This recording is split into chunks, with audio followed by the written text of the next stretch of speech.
han sido primero de reformulación de algunas cosas, de presentación de un proyecto que esencialmente no es distinto porque sigue pivotando sobre el modelo de sanidad que tenemos, el modelo de sanidad pública, pero sí introduciendo algunas cuestiones nuevas que tienen que ver sobre todo con el papel de los profesionales, con la manera de relacionarnos con los ciudadanos y con los pacientes y empezando a atisbar que si la recuperación se consolida, pues seguramente desde el punto de vista de los profesionales puede ser un tiempo de recuperación de algunas cosas. Ese es el esfuerzo de estos primeros meses. También desde el sector sanitario se nos reclaman algunas de estas cosas y yo creo que las cosas están bien orientadas en este momento. En términos de resultados, en términos de recursos y de organización, la situación que tenemos en Castilla y León es razonablemente buena. Nuestras dimensiones son adecuadas a la población que tenemos, al territorio.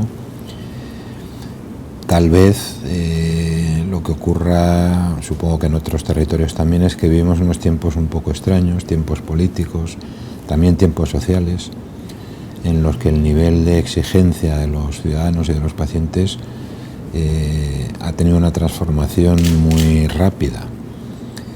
Y hoy se nos demandan acciones muy rápidas, muy cercanas, muy accesibles, de mucha intensidad, y ese seguramente sea uno de los retos que tenemos en la sanidad pública en España, ¿no? El dar respuesta a esas nuevas exigencias en las cuales hasta hace unos años pues, la población se acostumbraba a que la sanidad respondiera con cierta lentitud y ahora se nos exige todo cerca, pronto y bien hecho. Y bueno, parece razonable, ¿no? Ese es el reto que tenemos. Las principales demandas, yo creo con carácter general, derivan de las medidas que hemos adoptado en los momentos más difíciles, ¿no? Yo mantengo el argumento de que en la sanidad pública en Castilla y León no se han producido pasos atrás desde el punto de vista de la reducción de servicios o de prestaciones. Seguimos manteniendo todo el caudal que tiene la sanidad, todos los centros de salud, todos los hospitales, los servicios hospitalarios, las prestaciones, incluso algunas se han incrementado, pero quienes sí que lo notaron fueron los profesionales, porque ahí sí ha habido desde una inicial reducción de sueldos que hizo el gobierno de Zapatero, después los gobiernos de Rajoy han mantenido congeladas las retribuciones, se eliminó la paga extra, se eliminaron días de disposición para los profesionales y eso es una de las principales reclamaciones ahora de los propios profesionales y de las organizaciones sindicales y profesionales, ¿no? Recuperar lo que se puede haber perdido en la sanidad, que insisto, no son prestaciones, no son derechos de los ciudadanos, pero sí han sido condiciones de los profesionales. Y algunas cosas, al menos en Castilla y León, se están haciendo. Por primera vez las retribuciones se incrementan, aunque sea poco, pero ahí hay ganancia en poder adquisitivo. En Castilla y León prácticamente se ha recuperado ya la paga extra casi en su totalidad y el resto se hará dentro de 2 meses. Hay más días de libre disposición, que eso es algo que aprecian mucho los trabajadores públicos. Hemos iniciado la senda de convocar, de reactivar la convocatoria de oposiciones y también de concursos. Bueno, se empieza a mover eso un poco, ¿no? Se empieza a devolver el esfuerzo que hicieron los profesionales. Yo creo que es una devolución merecida y esto hay que decirlo, la sanidad se ha sostenido en gran parte gracias a los profesionales que tenemos. La sanidad, aunque es una organización pública, por lo tanto tiene esos tintes burocráticos que son propios de la administración pública, que es muy garantista, en el fondo es una organización profesional porque se basa no en el cumplimiento de normas, de procedimientos, que es lo propio de la administración, sino en el conocimiento. Lo importante de la sanidad es eso, lo que hacen los profesionales, el conocimiento, la experiencia, y por lo tanto debe ser una organización cada vez más basada en los profesionales, ¿no? Yo lo he denominado un nuevo papel de los profesionales en la gobernanza de la sanidad. Eso quiere decir que si en el día a día de la clínica, de la atención a los pacientes, ellos, los profesionales, son la clave, los clínicos sobre todo, en el gobierno de la sanidad también lo tienen que ser. Y eso se llama promover gestión clínica, es decir, autonomía para organizar su trabajo y tomar decisiones. Eso se llama nuevos procedimientos de participación que permitan ejercer ese papel en el gobierno de la sanidad, y estamos estudiando ya cómo redefinir las estructuras, sobre todo las hospitalarias, pero también de primaria, que eran un poco antiguas, los consejos de gestión, las juntas técnicos asistenciales, las comisiones mixtas. Hay que darles un nuevo papel y que lo que sea la primaria, lo que sea un hospital, descanse más en lo que quieren que sea la primaria o el hospital sus profesionales. Esto es difícil porque al final se trata de ceder poder y capacidad de decisión. Esos equilibrios son difíciles, pero tenemos que avanzar en esa dirección, que es la de reconocer que estamos en una organización profesional y que ese peso profesional tiene que incrementarse. Yo distinguiría dos ámbitos. El de las organizaciones profesionales, que a veces lo viven como un riesgo, sindicatos, a veces colegios, como una pérdida de poder de esas propias organizaciones, y después están los profesionales globalmente, y ahí encontramos de todo.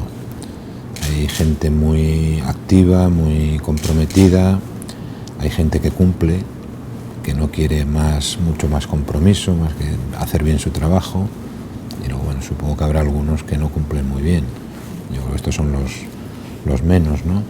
Entonces yo creo que tenemos que dar respuesta a todos, es decir, sobre todo facilitar a quienes quieren asumir más compromiso, facilitarles cómo pueden asumirlo en el día a día de sus servicios, de sus equipos de primaria, y también organizar las cosas para que el que no quiera asumir más responsabilidades, más compromiso, más autonomía, pues ejerza su trabajo, lo cumpla bien, porque sí que es cierto que en estos años se ha producido una cierta desmotivación de algunos grupos profesionales, y también hay que entenderlo, ¿no? Pero yo creo que tenemos que generar el entorno adecuado para que quienes quieran asumir más responsabilidades, compromiso, autonomía, capacidad de decisión, lo puedan hacer, y al mismo tiempo mantener la organización de tal manera que aquellos que quieren que alguien les mande, les organice su trabajo, bueno, pues estén en ese entorno, que puedan seguir contribuyendo también.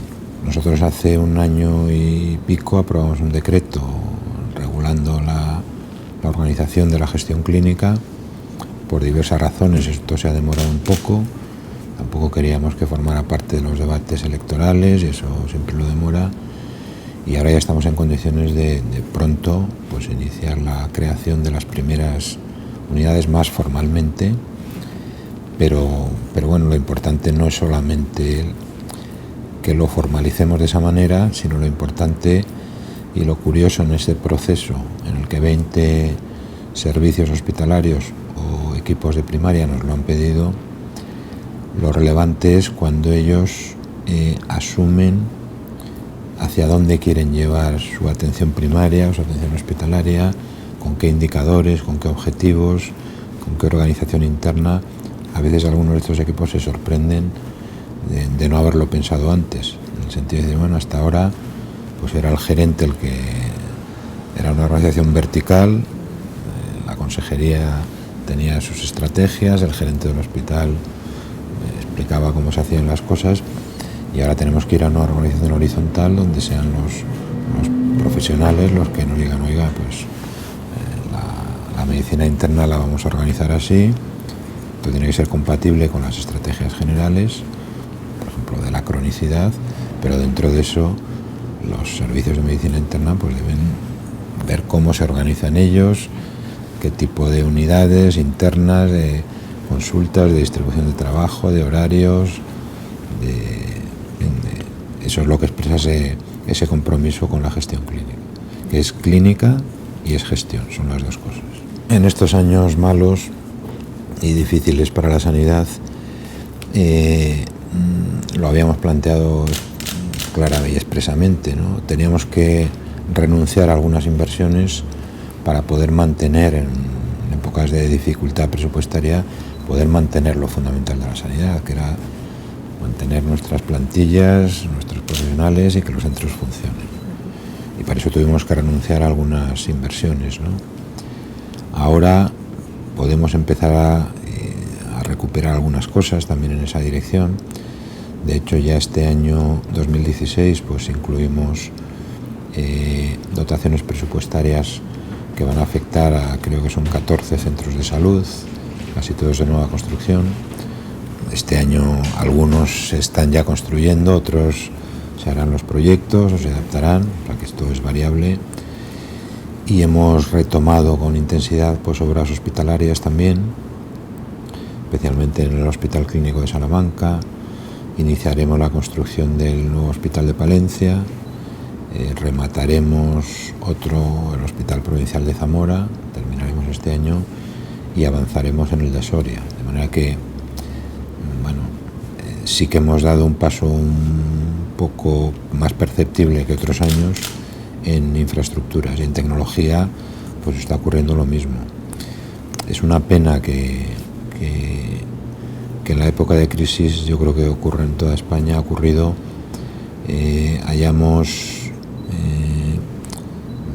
renovado poco la tecnología, sobre todo la tecnología media. La alta tecnología, pues, por el impacto que tiene, tal vez se haya renovado más, pero la tecnología media, y hay un problema que alguna de las patronales, FENIN, pues lo ha señalado, y que yo creo que es un poco preocupante, porque a ver ahora, cuando te retrasas en la renovación un poco, pues hacer la renovación es más compleja, ¿no? Nosotros habíamos pedido al Ministerio de Hacienda que hiciera un plan renove de tecnología sanitaria, teniendo en cuenta el incremento que ha tenido el IVA sanitario, que eso iba a tener impacto en los servicios de salud. A nosotros, por ejemplo, el IVA sanitario el año pasado tuvo un coste de 20 millones de euros. Claro, son 20 millones que no hemos podido invertir. Por eso pedíamos al Ministerio un plan renove que, aprovechando esa mayor recaudación, permitiera a nivel nacional dar un impulso a la renovación de tecnologías. Bueno, no nos hicieron mucho caso, pero es algo yo creo que es necesario. Nosotros sí que estamos trabajando, estamos ahora adquiriendo un nuevo acelerador lineal en León, hemos renovado tecnología en Salamanca, el Clínico de Valladolid en el área técnica tiene también tecnología nueva, pero bueno, ahí hay que hacer un esfuerzo, creo que en toda España. Aquí lo que hay que poner sobre la mesa son razones técnicas y no tanto argumentos políticos. Yo lo digo resumidamente, hay unas recomendaciones del Ministerio de Sanidad, del Consejo Interterritorial, sobre, precisamente se denomina criterios de calidad, propuestas de criterios de calidad y seguridad de los pacientes en distintas especialidades. Y de igual manera que asumimos con más normalidad, tal vez, que la hemodinámica, el tratamiento de la angioplastia primaria en casos de infartados, debe concentrarse en algunos hospitales porque eso garantiza niveles de calidad y de seguridad, ocurre algo parecido en el caso de la radioterapia. Esas recomendaciones, esos criterios establecen un umbral mínimo de casos a realizar en una unidad de oncología radioterápica, e incluso nos dicen que cada una de estas unidades debe tener 2 aceleradores lineales para evitar discontinuidades en el tratamiento, cuando hay que renovarlo, cuando hay que actualizar el software, en fin. Y nosotros seguimos esas recomendaciones. además concurre otra circunstancia en el caso de Ávila. La mayor parte de los pacientes son tratados en Salamanca, un hospital que tiene 3 aceleradores lineales. Eso garantiza continuidad en el tratamiento. Pero es que una parte de los pacientes del sur de Ávila son tratados en Madrid o en Talavera de la Reina, porque son más cercanos y accesibles. Al final todo ello hace que si nosotros planteáramos un acelerador en el hospital de Ávila, algunos pacientes pudieran perder accesibilidad porque lo tienen más lejos que los que utilizan ahora, y sobre todo nos preocupa el que el nivel de rotación de casos sea más limitado, y eso pues termina afectando a la calidad, a los resultados y a la seguridad. Frente a eso, pues argumentos políticos un poco generalistas, y tal vez ahí sí hay es evidente la queja de algunos pacientes derivada del transporte sanitario para cuando tienen que hacer esos servicios. Bueno, yo eso lo comprendo mejor, y por eso nuestro compromiso ha sido vamos a mejorar el transporte sanitario, porque son 2 debates distintos. Habrá que mejorarlo, pero eso no nos debe hacer cometer el error, yo creo que es un error, de montar una tecnología que aparentemente es más accesible porque es más cercana, pero cuyos resultados pueden ser peores. Pues ese es el debate. Había expectativas de muchas enfermeras y también de muchos enfermeros que se vieron frustradas, ¿no? Nosotros lo que intentamos tuvimos que tomar una decisión. La alternativa era o no convocar ninguna plaza si interpretábamos restrictivamente esas normas, o interpretarlas de una manera un poco distinta y convocar 455 plazas. Y optamos por la segunda. El resultado ha sido una paralización cautelar que ha frustrado a gente, ¿no? Pero es curioso. Hace muy pocos días han celebrado unas oposiciones en Canarias. Hoy en la prensa local aparece una información en la que se nos cuenta que en la Comunidad de Canarias alguien recurrió también esa oposición con los mismos argumentos que aquí, y sin embargo el Tribunal Superior de Justicia de Canarias interpreta que por encima de una cuestión de plazos, es una cuestión formal, está el interés general, primero de la organización sanitaria y segundo de los opositores que tenían esa expectativa. O sea que hay una interpretación totalmente distinta. Nosotros nos habíamos basado en otros pronunciamientos judiciales. Aquí había un caso curioso en Asturias. Un ayuntamiento anuló unas oposiciones porque habían transcurrido ya 3 años. Un sindicato lo recurrió y el Tribunal Superior de Justicia decía: ese plazo es una cuestión formal que en todo caso juega a favor del opositor. Está hecho para que no se demoren las oposiciones. Pero hay otro interés, que es el de la estabilidad en el empleo, que es el acceso a la función pública, y curiosamente ese tribunal, el ayuntamiento había anulado esas oposiciones y el tribunal dijo que no las podía anular, sino que tenía que desarrollarlas. Entonces, nosotros, claro, nos hemos basado en estas cosas. Al final, la posición del Tribunal Superior de Castilla y León ha sido distinta y provisionalmente están paralizadas. De cualquier manera, nosotros ya hemos hecho una oferta pública de empleo de 402 plazas de enfermería, que ya está aprobada por el Gobierno, lo hemos agilizado, y que muy pronto, una vez consultado con los sindicatos, convocaremos esas oposiciones que ya cumplirán esos criterios que nos ha dicho el Tribunal Superior de Justicia. No renunciamos a que esa paralización cautelar, cuando se entre en el fondo, nos den la razón. Vamos a verlo. En cuyo caso, pues acumularíamos 2 oposiciones y bueno, lo que haríamos sería reducir bastante sensiblemente los niveles de interinidad. Lo curioso de esto es que sobre esta cuestión de la interpretación de este plazo de 3 años, entre las ofertas públicas y las oposiciones, no ha habido más que pronunciamientos diversos de tribunales superiores de justicia, no del Supremo. Entonces, bueno, si hay pronunciamientos en la misma dirección, yo creo que nos puede ayudar de manera importante. Todas las plazas que habíamos convocado estaban ocupadas por interinos. Entonces, el argumento del Estado de que hay que contener el gasto público, que se podrá compartir, es que en este caso no actúa. Porque una enfermera interina de un equipo de atención primaria o de una unidad de hospital está cobrando ya sus retribuciones. El gasto público es el mismo en la interina que en la que ha sacado su plaza a oposición. Entonces, ese factor no lo entendemos, no es comprensible. Y el otro, el de los 3 años, tampoco, porque precisamente lo que se interpreta es que esos 3 años operan a favor del candidato, del opositor, para que no se demoren las oposiciones. Entonces, eso es lo que no hemos entendido y lo que hemos argumentado en el recurso, en la espera de que el Tribunal Superior nos dé la razón y lo desbloquee, pero en fin, ya veremos. Nosotros hace muy poco tiempo, no sé si formalmente ya está nombrado, el director médico del Hospital Clínico Universitario de Salamanca, que hasta ahora era el jefe de un servicio quirúrgico. Pero bueno, pues ha querido dar ese paso de pasar de dirigir solo un servicio quirúrgico, que además era pequeño, a ser el director médico del hospital. Yo creo que eso es muy importante.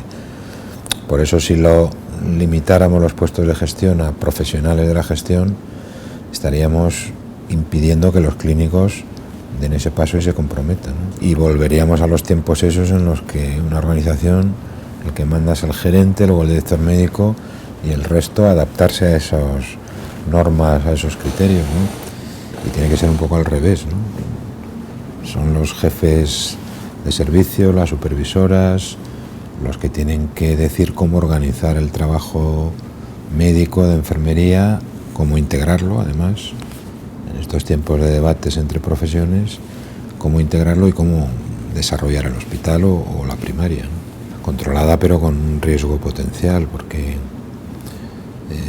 en función de cómo evolucione la incidencia en los países latinoamericanos y cómo evolucione el vector, el mosquito que la transmite en los países europeos, pues el riesgo potencial puede concretarse o no, ¿no?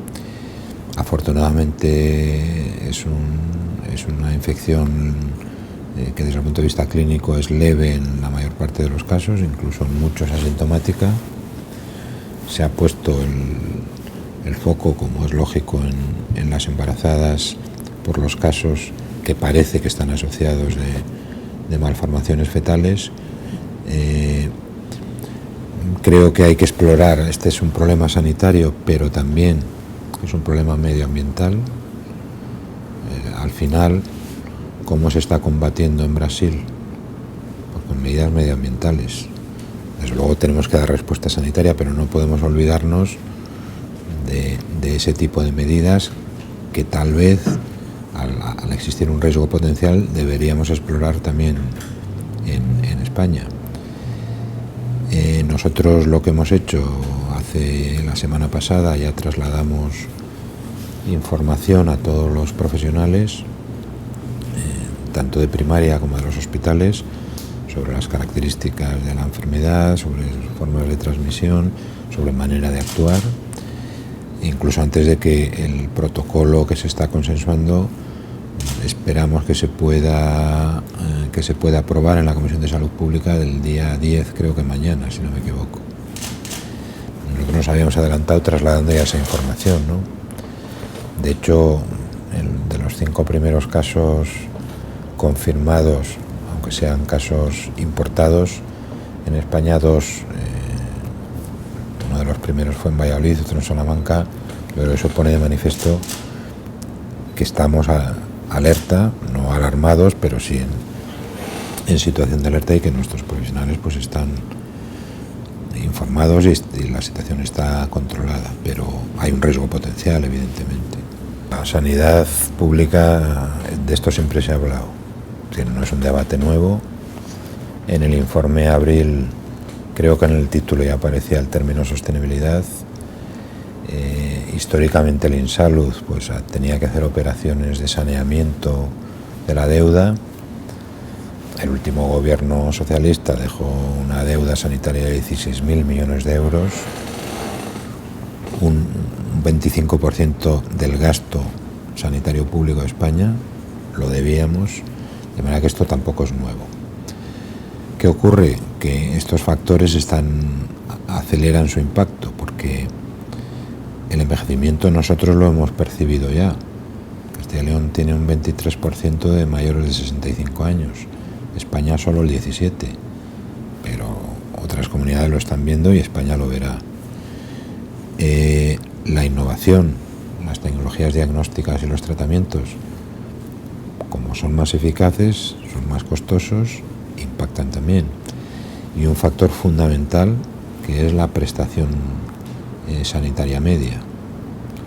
Ese tal vez se analiza menos, pero la prestación media supone que lo que antes, hace apenas 15 o 20 años, cuando un paciente acudía a una consulta, se le hacían algunas pruebas sencillas y esas pruebas determinaban el diagnóstico y los tratamientos eran relativamente sencillos. Ahora esa prestación media se ha incrementado muchísimo. El número de pruebas, su sofisticación, su diversidad, pues hace que la prestación media sea mucho más intensa y mucho más costosa. Y ese es un problema que no se ha abordado bien. Y por otra parte, desde el punto de vista organizativo, creo que no hemos sido capaces de aprovechar la crisis para hacer medidas estructurales. No se han tomado. Las del gobierno han sido insuficientes porque el debate de la tarjeta de los inmigrantes tiene un impacto muy limitado y el hecho además es que en las comunidades les hemos seguido atendiendo. El copago ha modulado poquito el gasto farmacéutico y nos han faltado medidas organizativas de integración de la primaria y la hospitalaria, orientadas a la cronicidad. Nosotros sí que hemos trabajado un poco, pero yo creo que ese es el camino, porque hacemos medidas organizativas que mejoren la eficiencia y medidas orientadas a los profesionales que les pongan a ellos al frente del gobierno de la sanidad, o el problema de la sostenibilidad se planteará. Esto no se resuelve diciendo pues ponemos un plan de pago a proveedores, ponemos la deuda a cero. Eso se resuelve un año, pero si no hacemos lo estructural, pues al año siguiente aflorará nueva deuda y al siguiente más y al siguiente más, y tendremos que hacer otro saneamiento, pero no estaremos actuando sobre lo fundamental, que es lo estructural.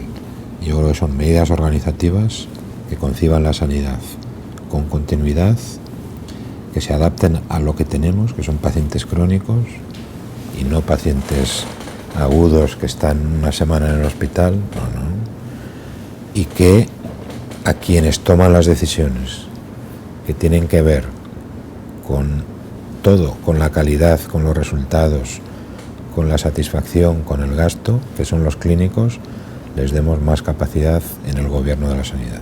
Yo siempre lo he visto complicado, antes y ahora, porque desgraciadamente los partidos políticos en España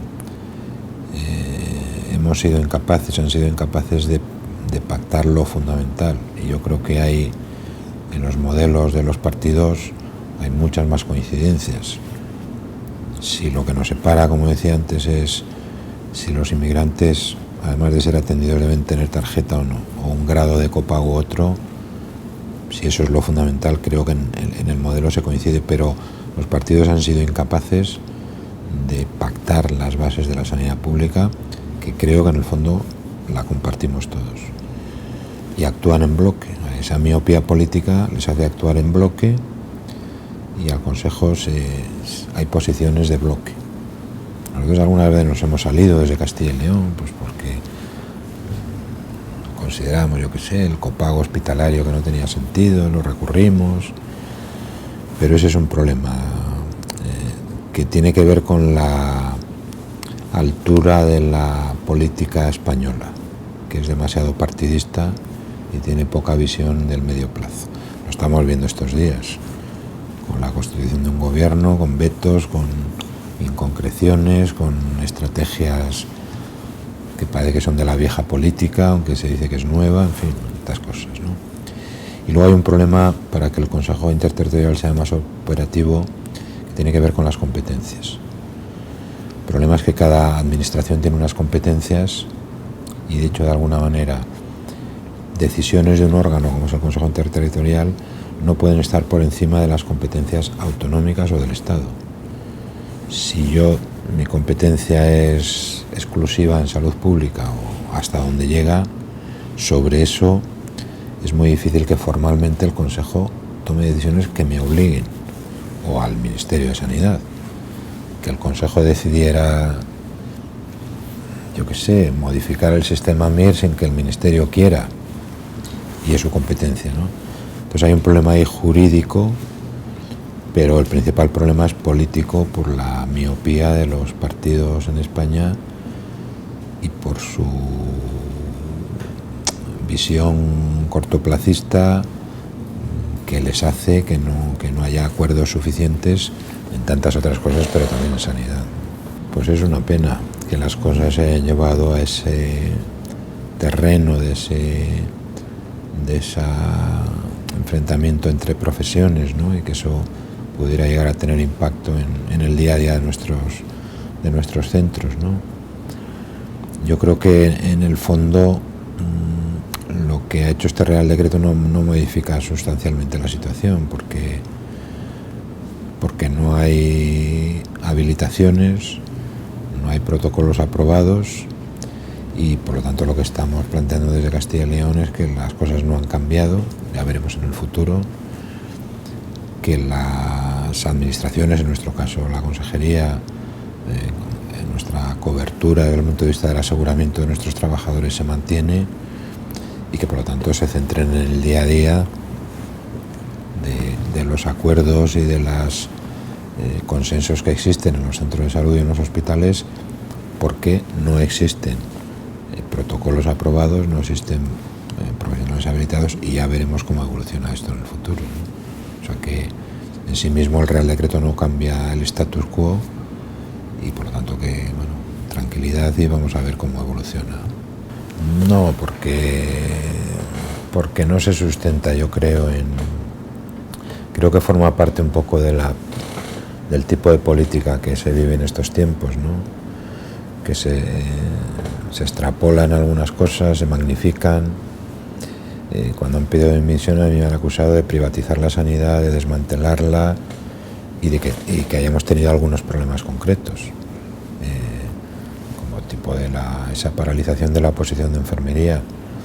Pero yo también, el que gestiona tiene que tomar decisiones, desde luego el que está en la oposición no tiene que tomar decisiones y a veces parece que no tuviera la obligación de hacer propuestas, ¿no? Yo algunas veces cuando pregunto, ¿pero qué proponen ustedes sobre esto? No se sabe muy bien. Por lo tanto, a mí no me influye en el sentido de que yo prefiero, y creo que es mi obligación, pues seguir intentando sacar adelante mejoras en la sanidad pública, ¿no? Si acompaña a la oposición en algunos casos, estupendo. Su papel también es criticar y ponerle verde al consejero, que me parece muy bien. Yo lo que sí que he pedido es que en la medida de lo posible no se deslegitime la sanidad. Una cosa es criticar al consejero y otra cosa es trasladar una percepción de la sanidad que no corresponde a la realidad. En Castilla y León los 3.600 consultorios funcionan, los 247 centros de salud, los 14 hospitales.